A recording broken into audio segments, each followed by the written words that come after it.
Esta emisora les da la bienvenida al programa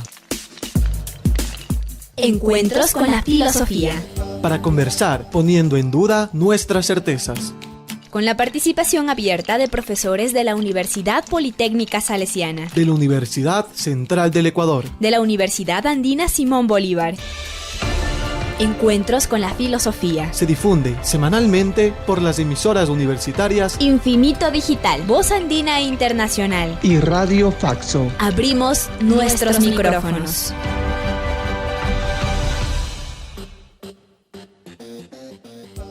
Bienvenidos y bienvenidas al programa semanal Encuentros con las Filosofías. Les saluda Miguel Macías Moreno.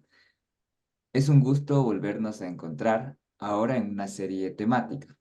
Una serie temática tiene el propósito de acercarnos a temas filosóficos poco conocidos o ignorados para propiciar diálogos con otros saberes, sentimientos y conocimientos u otros territorios de pensamiento. Saludo a Tito Chela en la cabina de Radio Voz Andina Internacional y de igual manera a Edison Aguilar Santa Cruz, con quien compartimos la conducción del programa. Buen día, Edison. Buen día, Miguel. Damos una cálida bienvenida al invitado de esta semana, Fernando Albán.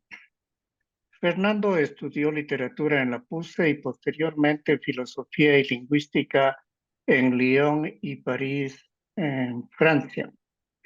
Fue fundador y miembro del comité editorial de la revista de ensayo y poesía País Secreto, editor de la revista de teatro experimental El Gong y director de las revistas Trashumante y Elipsis. Ha sido autor, editor de los libros colectivos La Cuadratura del Círculo, 4 ensayos sobre la cultura ecuatoriana, 2006, Fulgor del Instante, aproximaciones a la poesía de Iván Carvajal, 2008. Ha publicado los siguientes libros: La Utopía Republicana, 2011, El Sujeto y la Ley, 2012, Pasos de Frontera, 2014, el poemario Iris Negro, 2016, La Mirada Animal, 2019, y en 2023, César Vallejo, el poeta, el cronista, entre poética y política. Desde el 2000 hasta la actualidad, es profesor investigador de la Pontificia Universidad Católica del Ecuador.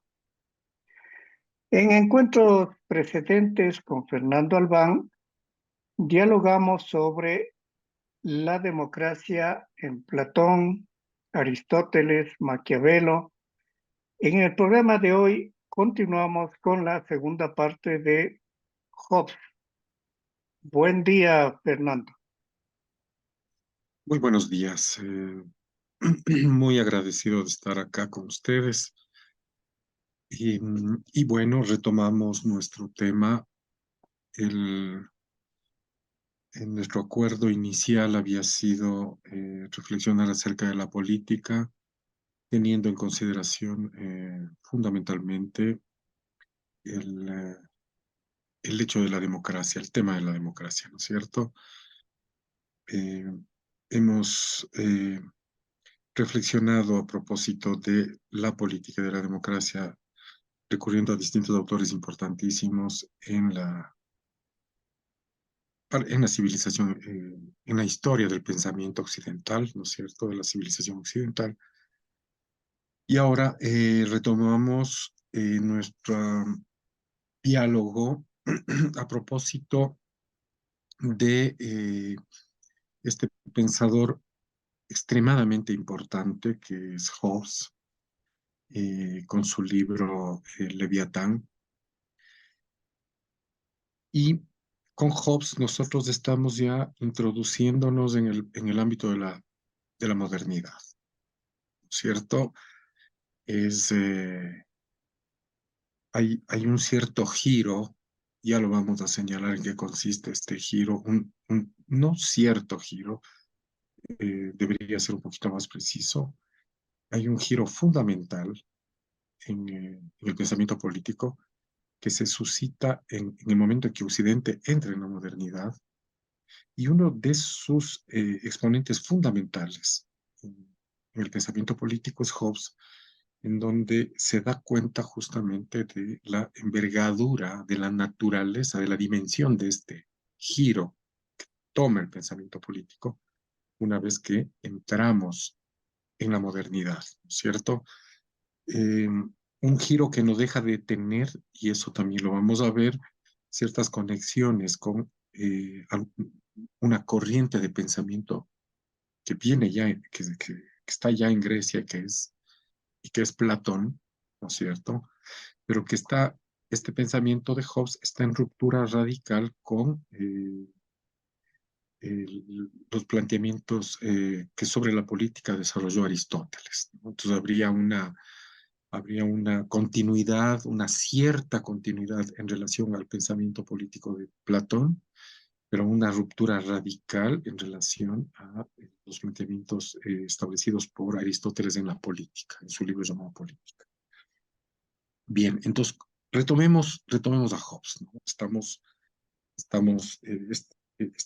El contexto sería la modernidad en Occidente, ¿no es cierto? En una introducción al Leviatán, para volver al inicio, ¿no es cierto? Y volver a iniciar un poco este comentario acerca de Hobbes, me gustaría leer un pequeño fragmento que está justo en la introducción, justo al inicio del Leviatán, este libro voluminoso que trabaja Hobbes durante bastante tiempo.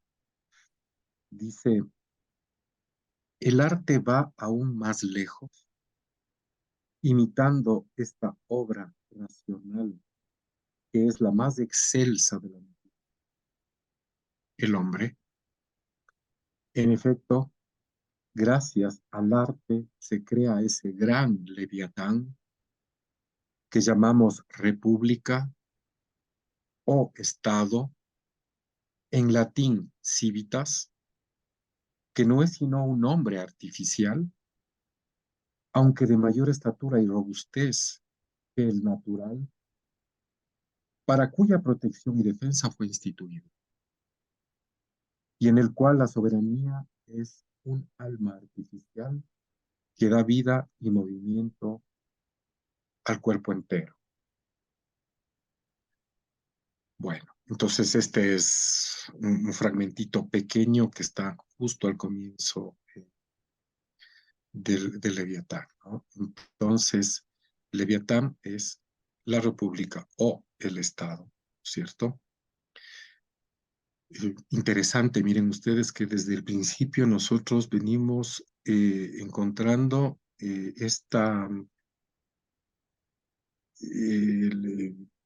constatando el hecho de que en el pensamiento occidental hay una relación muy estrecha entre la república y el Estado.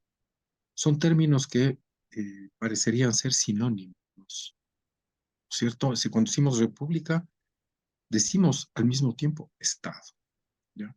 Esta es una cuestión interesante para ser señalada, ¿no? Porque si la reflexión de la política recae sobre la república, desde el principio, desde Platón, ¿cierto? No se diga con Aristóteles,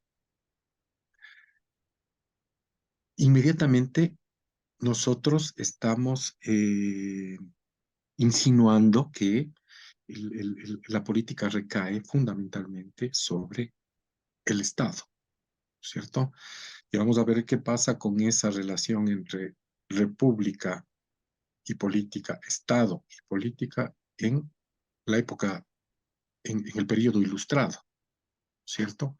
Bueno, en todo caso, acá para Hobbes, república y Estado son lo mismo, ¿cierto? Equivalen a lo mismo.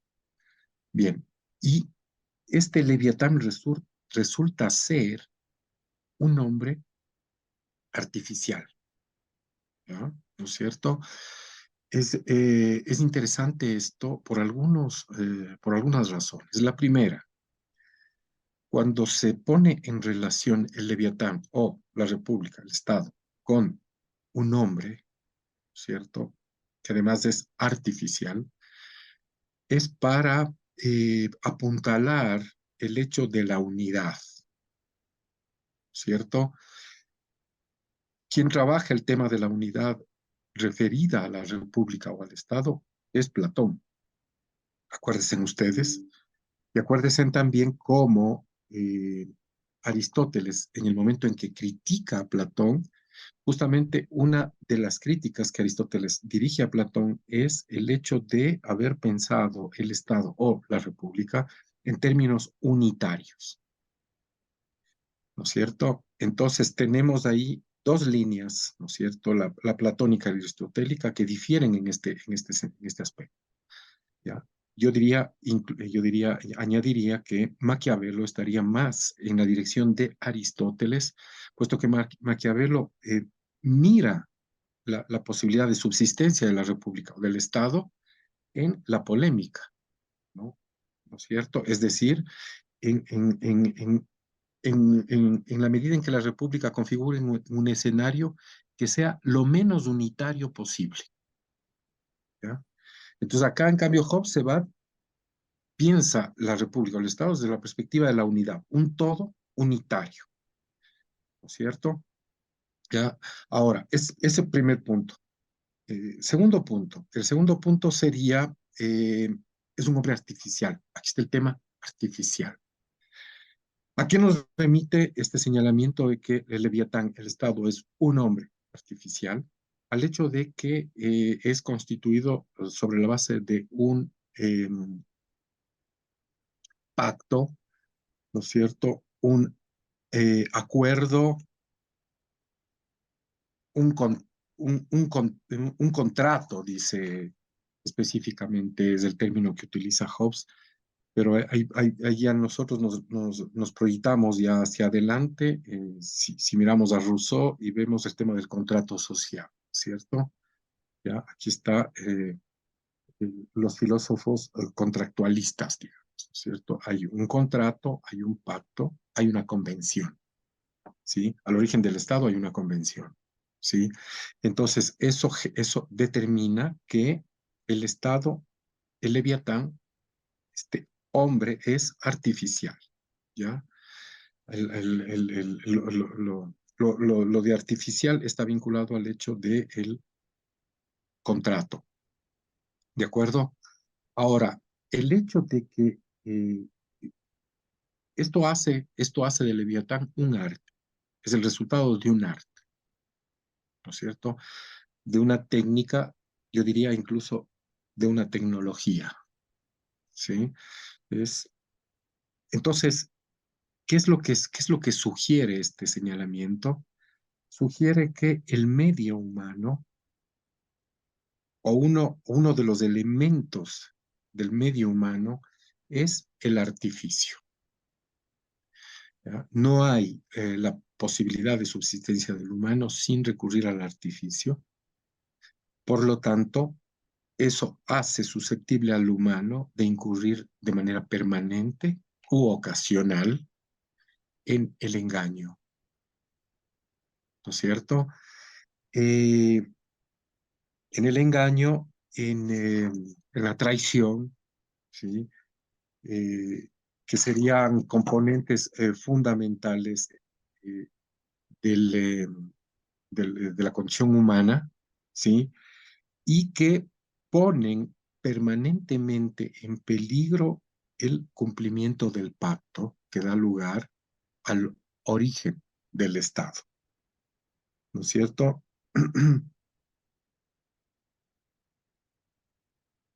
Bueno, entonces aquí está también ya, sería el segundo elemento importante para señalar sobre el tema este del hombre artificial, ¿cierto?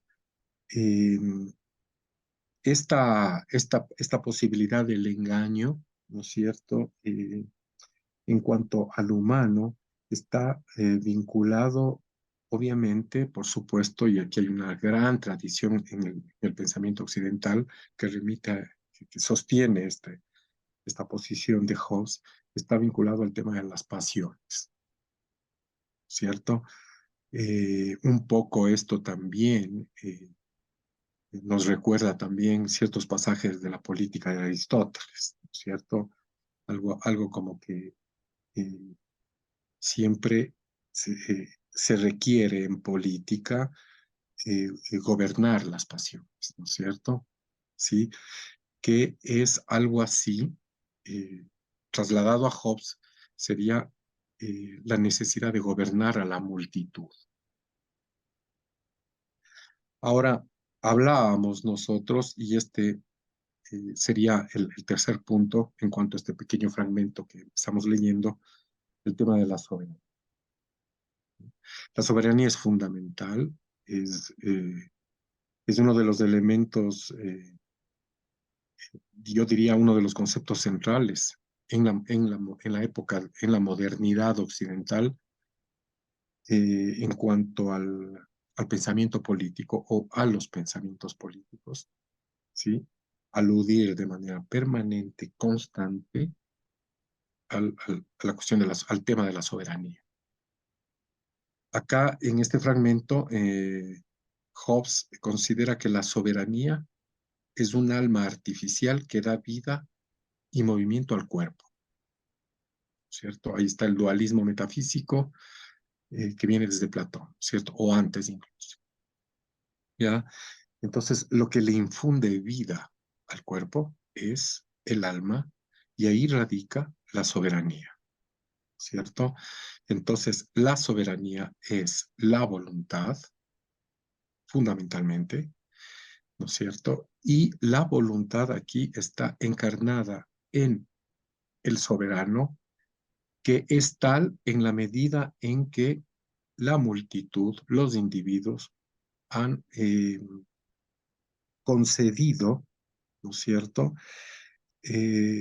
ceder la voluntad al gobernante o a los gobernantes, y en ese momento ellos pasan o se convierten inmediatamente en súbditos. ¿Sí? ¿Cuál es la función que recae en el súbdito? La obediencia. Volvemos a una de las premisas fundamentales de la política en Platón. ¿Se acuerdan? El gobernante es el que sabe, es el rey, es el filósofo. ¿Qué deben hacer? ¿Qué deben hacer los gobernados? Obedecer. ¿Ya? Entonces, la relación entre la multitud y el gobierno radica en la obediencia. ¿Sí? Eso es lo que se requiere. Un poco retomando algunas cosas que dijimos la vez pasada, ¿sí? En el estado de naturaleza, la ley natural, que ordena la supervivencia, ¿cierto?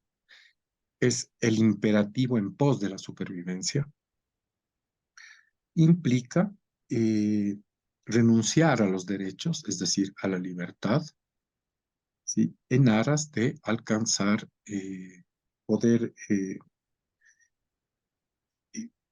mantenerse en vida, ¿no es cierto? En aras de mantenerse en vida. Esta renuncia de la libertad en aras de la seguridad, ¿sí? Es el acto constitutivo del Estado, pero para que sea efectivo tiene que haber un pacto, una, eh, un contrato, ¿sí? Que garantice el cumplimiento de esta aspiración de la multitud, que es la supervivencia, ¿no es cierto? Eso dijimos. Entonces, la soberanía reposa en el gobernante, puesto que esta soberanía ha implicado la renuncia a la libertad por parte de todos aquellos que forman parte de la multitud, ¿no es cierto? ¿Ya? Entonces, ¿qué escenario se está configurando ahí en torno a este concepto de soberanía? ¿Sí?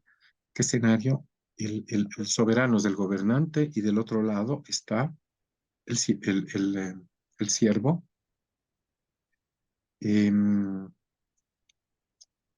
que debe obediencia al gobernante, ¿no es cierto? Este es el escenario. ¿Qué significa esto? Esto significa que el elemento, el principio constitutivo de la política en Occidente, en la época moderna, ¿sí?, es la renuncia a lo político en nombre de la administración de la seguridad de, eh,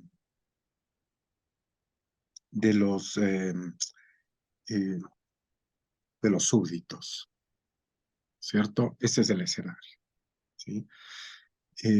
Entonces, ¿qué es lo que es extremadamente complejo? Lo que se está planteando, lo que se ve ya en el Leviatán, puesto que digamos que el escenario de la política es tal en la medida en que los individuos desisten del ejercicio de la política. Esa es la condición de que se conviertan en súbditos, es decir, en personas que van a ser gobernadas, ¿no es cierto? Entonces, ahí lo que queda en cuanto a la política sería una gestión, la administración de la seguridad de las personas, ¿cierto? Ese es seguridad que solo la pueden adquirir en la medida en que han renunciado a la libertad, a los derechos, y por lo tanto, en la medida en que desisten del ejercicio de la política, ¿sí? Este es el gravísimo escenario que se configura en la modernidad. La multitud es tal en la medida en que renuncia a sus derechos para ser gobernada, ¿no es cierto? Sobre la base de ¿qué es lo que se exige de ella? La obediencia, ¿no es cierto? Ahora, el pacto, obviamente, ¿qué tipo de república está pensando Hobbes? Es la república monárquica, que para él es la mejor, es la ideal. Regresamos también aquí en esto a Platón, ¿no es cierto? ¿Sí? La monarquía es la república ideal en la perspectiva de Hobbes, puesto que es la más eficiente. ¿Cuál es el problema que Hobbes ve en una república aristocrática o democrática? Que la toma de decisiones por parte de los gobernantes, por el hecho de haber una pluralidad, se torna en situaciones decisivas en donde se requiere agilidad, ¿cierto? Se torna bastante complicada, y esto atenta en contra de la estabilidad misma del poder. Entonces, ¿por qué la monarquía? Porque es un sistema de gobierno que es mucho más eficiente, ¿sí? Entonces, ¿en qué está pensando Hobbes en cuanto a la política? ¿Sí? ¿Qué es lo decisivo en Hobbes? El tema de la eficiencia, gravísimo. ¿Qué es lo que copa las expectativas de las personas en el mundo actual? ¿Sí?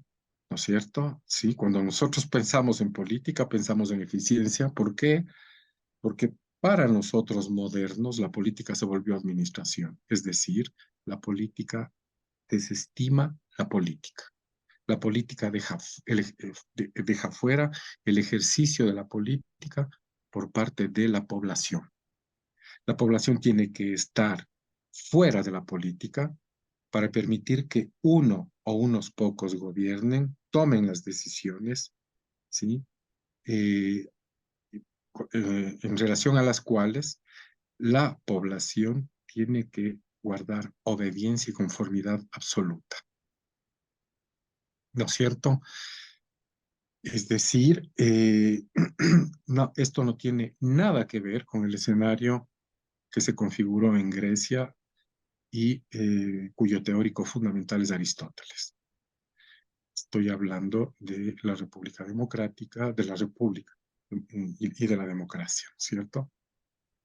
Estamos absolutamente alejados de ese escenario, ¿cierto? Entonces, siguiendo los conceptos de Aristóteles, lo que nosotros tendríamos, lo que se va configurando en Occidente, en la modernidad, y se va consolidando cada vez más, es que la política ya no atañe al régimen o al espacio público, sino al espacio doméstico. Es por eso que Hobbes constantemente está comparando el ejercicio del gobierno, ¿no? La manera, el modo de funcionamiento del Leviatán de la República del Estado con la manera como un padre administra autoritariamente, despóticamente, la familia, ¿no es cierto? Entonces, la figura del rey es la figura del padre, ¿sí? Es la comparación que constantemente está haciendo Hobbes, ¿cierto? Para dar muestras de cómo se gobierna, ¿sí? Por lo tanto, el régimen político ha sido suspendido, ¿sí? En nombre de el ámbito de lo doméstico. Ahora, si es que nosotros traslademos el Leviatán de Hobbes a nuestro espacio y la manera ideal como funciona el Leviatán es, para hacerlo un poquito más gráfico, es en el estado de excepción, ¿sí? Es decir, es en la suspensión de los derechos de los individuos, en nuestro caso, en aras de la seguridad, ¿no es cierto? Y de la eficiencia en cuanto a la toma de decisiones, ¿sí? Entonces, Agamben, un pensador del cual me gustaría hablar posteriormente, considera que el estado de excepción ya no es una excepción, sino que en la política moderna, en el mundo moderno, se convierte en lo común, en la regla, ¿sí? Nosotros vivimos en un estado de excepción permanente, puesto que la manera como se configura la política, o se ha configurado la política en Occidente, responde a lo que está establecido en el Leviatán de Hobbes. ¿Cuál sería, para seguir ilustrando un poquito esto, cuál sería un ejemplo de un modo de funcionamiento del Leviatán en nuestra época, que da cuenta a la perfección de aquello? Sería Bukele en Centroamérica. Ahí está un régimen monárquico, ¿sí? En donde ya no interesa la política, sino simplemente la gestión, ¿sí? De la seguridad, ¿no es cierto? En detrimento de la política. Cuando yo digo política, ¿a qué me refiero? ¿Sí? A la participación, a la acción, a la posibilidad de la participación, de la acción de la población en la toma de decisiones, ¿no es cierto? ¿Por qué? Porque la población se ve restringida a la al mero acatamiento, ¿no es cierto? A la más pura obediencia. Ese es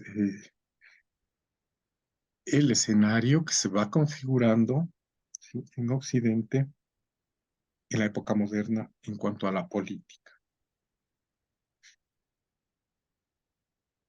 Ahora, el pacto se puede romper de dos maneras. El pacto se puede romper en el momento en que el gobernante o los gobernantes ya no aseguran la subsistencia de la población. Miren ustedes que aquí el tema es la subsistencia. Sí, que es justamente lo que estamos hablando, ¿no? Es el desistimiento de la política en aras de la administración del hogar un poco, doméstica, ¿no es cierto? La subsistencia. Cuando el gobierno ya no asegura la subsistencia de la población, ahí se rompe el pacto. ¿Por qué? Porque lo que está detrás de todo esto es la ley de la naturaleza que ordena, cuyo imperativo es la supervivencia. Cuando se rompe con esta ley natural, ¿sí? Que es el vínculo en Hobbes entre el rey y Dios, entre el Leviatán y Dios, porque la ley natural es una ley establecida por Dios, ¿no es cierto? Y el Leviatán es un Dios mortal. Cuando el Estado ya no asegura la supervivencia de las personas, el pacto automáticamente está roto, ¿sí? Y la otra posibilidad de la ruptura del pacto es, y es la que no acepta, y la más grave para Hobbes, es cuando los súbditos se rebelan en contra de la autoridad y cuestionan al Estado, ¿no es cierto?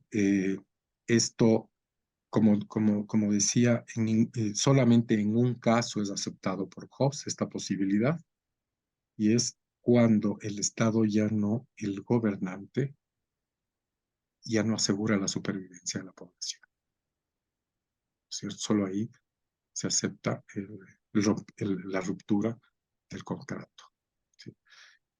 En ningún otro escenario es posible romper el contacto por parte de los súbditos. ¿Por qué? Porque el súbdito, cuando entrega su voluntad al soberano y constituye la soberanía del soberano, ¿sí?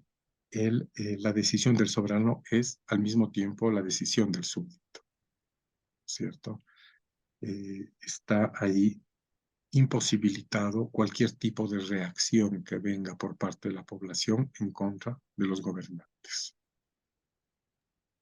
Ese es el tremendo escenario de la política en el mundo moderno. Muchas gracias, Fernando, por esta segunda parte de Thomas Hobbes, que un poco también nos aterriza en el tema de la política contemporánea, un escenario específico que nos comentaba.